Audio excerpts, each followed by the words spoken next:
नमस्कार दोस्त, क्या हमारा पूरा स्ट्रैटेजी प्लान है उसके बारे में पूरा हम जानकारी साथियों एकत्रित करेंगे। तो आइए साथियों स्टार्ट करते हैं हम। सबसे पहले मैं अगर आप सभी को बताऊं आरपीएफएसआई 2024 के बारे में साथियों, लास्ट 30 डेज। ठीक है, आइए साथियों आपको क्या क्या गलतियां नहीं करनी, हर वो चीज़ मैं आप सभी को बताते हुए चलूंगा। बस आप सभी को धैर्य से सुनना है जो जो मैं बात बताऊं आप सभी को, क्योंकि अब जो 30 दिन आपके पास है ये बड़ा है, बड़ा ही इम्पोर्टेंट है। इस 30 दिनों में आप अपनी वर्दी को पा जाएंगे या नहीं पाएंगे ये आपके ऊपर डिपेंड करता है। मेहनत आपकी होनी चाहिए बढ़िया लगन से, सच्ची। चलिए साथियों आते हैं, यहाँ से हम बात करें पूरा ओवरव्यू जानेंगे साथियों, कैसे क्या पूरा हमारा सिलेबस का क्या पैटर्न है, क्या नहीं, पूरा सिलेबस कैसे कवर करें। सिलेबस कवर करने का मतलब जो भी आप जितना भी आप पढ़े हैं, सिलेबस जितना भी आप पढ़े हैं उसको आप क्या करिए, रिवाइज करिए। रिवाइज के साथ साथ फिर मैं बताऊं प्रैक्टिस प्लान क्या रहेगा आप सभी को, पूरा आप सभी को आज बताऊंगा। लेकिन आप सभी को वीडियो को अंत तक सुनना है, तभी आपको मजा आएगा और इसके बारे में तभी आपको पूरा डिटेल जानकारी मिलेगी। आइए साथियों बात करते हैं, ये रही आपकी एग्जाम डेट। आरपीएफएसआई जो एग्जाम डेट है साथियों, इसके बारे में अगर हम बात करें साथियों, आरपीएफएसआई साथियों इसका एग्जाम जो आपका 2 दिसंबर से साथियों 12 दिसंबर के मध्य होने वाला है साथियों। ये चीज़ें आपको याद रखनी है, कब से, 2 दिसंबर से 12 दिसंबर। और फॉर्म तो काफ़ी फिलअप हुआ है, तो इसके आधार पे आप सभी को अपना जो पढ़ने या आप जो भी आप रीडिंग करते हैं, जो भी करते हैं, वो अपना नज़रिया थोड़ा स्मार्ट वर्क पे लाओ भैया, फटाफट जितने भी साथी हैं। आगे चलते हैं हम, आगे बात करेंगे। ये रहा हमारा जो सिलेबस का वेटेज है साथियों। वेटेज का मतलब ये है कि कहाँ से कितना आपसे पूछा जाएगा। सबसे बात अगर हम बात करें साथियों जनरल अवेयरनेस के बारे में बात करें साथियों, अगर हम जीएस के बारे में बात करें तो इसमें एक जो अहम रोल अपना अदा करता है साथियों वो करंट अफेयर्स रहता है। और वेटेज के बारे में बात करें तो 40% यही अकेले रहता है, 40% जीएस का रोल रहता है। तो समझ लो अगर ये 50 नंबर का अगर आपके एग्जाम में आता है तो 40% यही तो अपना हड़प लिया पहले से ही। लेकिन बहुत साथी परेशान रहते कहाँ से हम करंट अफेयर, देखो करंट अफेयर्स अगर मैं आप सभी को बताऊं, करंट अफेयर्स मैं अगर आप सभी को बताऊं तो एक साल प्रीवियस ईयर जो है, एक साल प्रीवियस ईयर जो है ना, प्रीवियस ईयर उसको देखो। लेकिन वो देखो जो आपके लिए इंपॉर्टेंट है, जो एग्जाम में आया हुआ हो। एग्जाम आने का मतलब ये है कि जैसे वो कई बार आया हो। करंट अफेयर्स होता है ना एक बार, जो एक साल बाद का जो हो, जैसे 2024 2023 का देखो। क्योंकि अगर मैं बात करूं साथियों, ये जो आरपीएफएसआई का है ये एसएससी के कंपेयर में थोड़ा मतलब बराबर चलता है ये जीएस, मतलब क्योंकि जीएस का कोई आदि अंत है ही नहीं साथियों। फिर बात करते हैं कहाँ कहाँ से पूछा जाएगा साथियों। मैं बता दूं साथियों, current affairs, Indian history, geography, general science. General science वो सभी आते हैं, जैसे फिजिक्स केमिस्ट्री हुआ, मतलब ये सब आ जाएंगे आपके, लेकिन आपको आराम से समझना होगा साथियों। फिर बात करते हैं अर्थमेटिक्स साथियों, ये है आपका बड़ा ही अहम रोल, ये भी अदा करता है साथियों। 30% मैथ का अहम रोल है साथियों। लेकिन मैंने अभी तक जहां देखा है कौन सी टॉपिक से कितना प्रश्न पूछा जा सकता है, इसके बारे में अगर आप सभी को बताऊं तो ये नंबर सिस्टम आपका अहम रोल अदा करता है। परसेंटेज, इसको हल्के मत लेना। फिर वही बात करें साथियों profit and loss, profit and loss इसको भी हल्के मत लेना, प्रॉफिट लॉस भी आएगा साथियों, 100% आएगा। टाइम एंड वर्क रेशियो, और इसके आगे साथियों जो एडवांस का है, एडवांस का है ना, एडवांस का क्योंकि मैंने जहां तक देखा था एडवांस में भी पूछा जा सकता है, 4-5 क्वेश्चन आएगा ही आएगा अब की बार एडवांस का।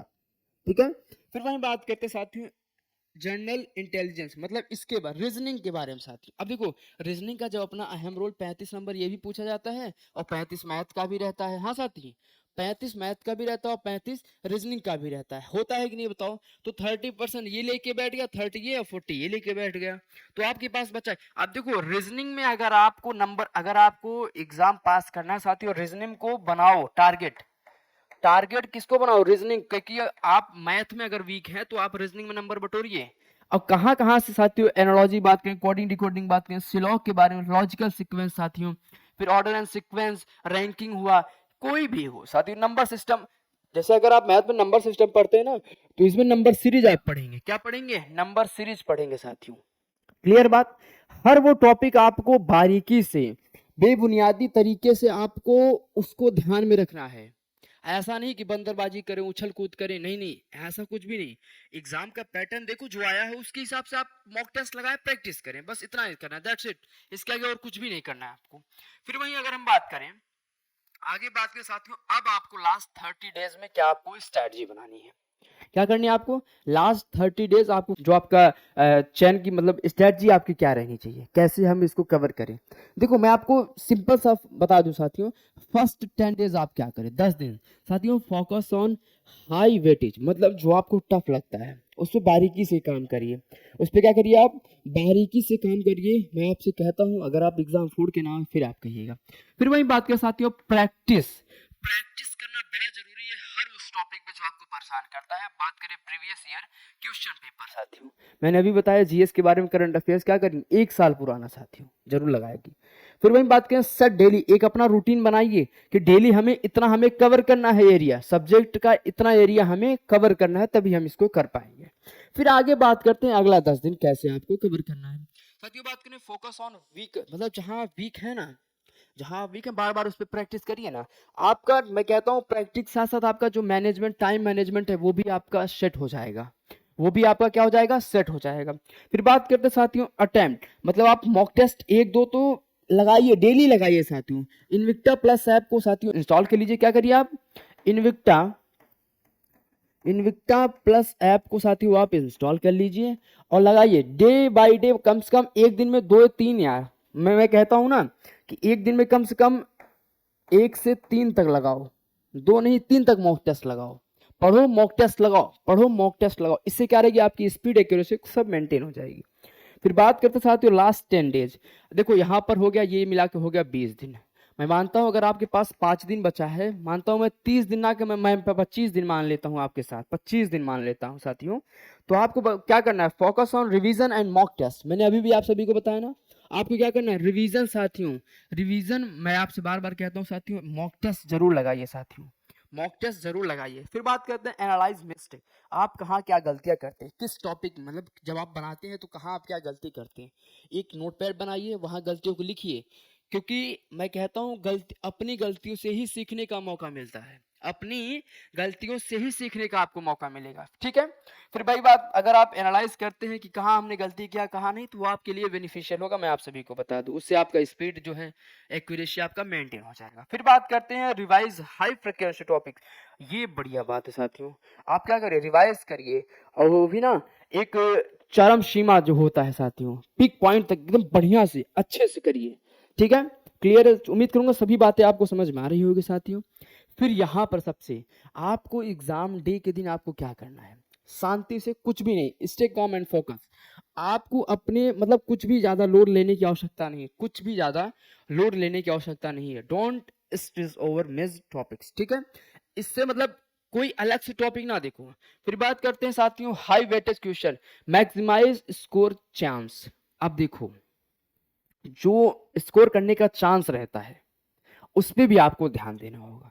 फिर वही बात करें मैनेज टाइम, ये सबसे इंपॉर्टेंट है। अगर मैं बात करूं ये सबसे, आपको एक क्वेश्चन लेके नहीं पड़े रहना है कि नहीं नहीं एक क्वेश्चन आया तो उसी को हम लगाएंगे, ऐसा कभी भी मत करना, क्योंकि एक क्वेश्चन आपके 5 क्वेश्चन का समय खा जाएगा। अगर आप उस टाइम इससे आप कुछ भी ऊपर चढ़ाव करेंगे तो फिर आपका ये टाइम खराब कर देगा, ठीक है। फिर आगे बढ़ते हैं हम, यहाँ पर सबसे इंपॉर्टेंट साथियों मैं आप सभी को बताऊं, इनविक्टा टीम आप सभी के लिए बात करें यूट्यूब पे फ्री ऑफ कॉस्ट 11 नवंबर से आप सभी के लिए आरपीएफ एसआई के जितने भी छात्र हैं, आरपीएफ एसआई के जितने भी छात्र हैं उन सभी के लिए 11 नवंबर से आपकी क्लासेस स्टार्ट हो जाएगी, वो भी बेहतरीन तरीके से 11 नवंबर से, ठीक है, स्टार्टिंग फ्रॉम 11 नवंबर साथियों। तो फटाफट जितने भी साथी हैं मैं आप सभी को अगर बताऊं, और देखो वो कहाँ से, प्रीवियस ईयर पेपर साथियों, प्रीवियस ईयर पेपर जो आपके एग्जाम में पूछा जा सकता है उसके बेस्ड पे ये सेशन स्टार्ट होगा आप सभी के लिए, ठीक है।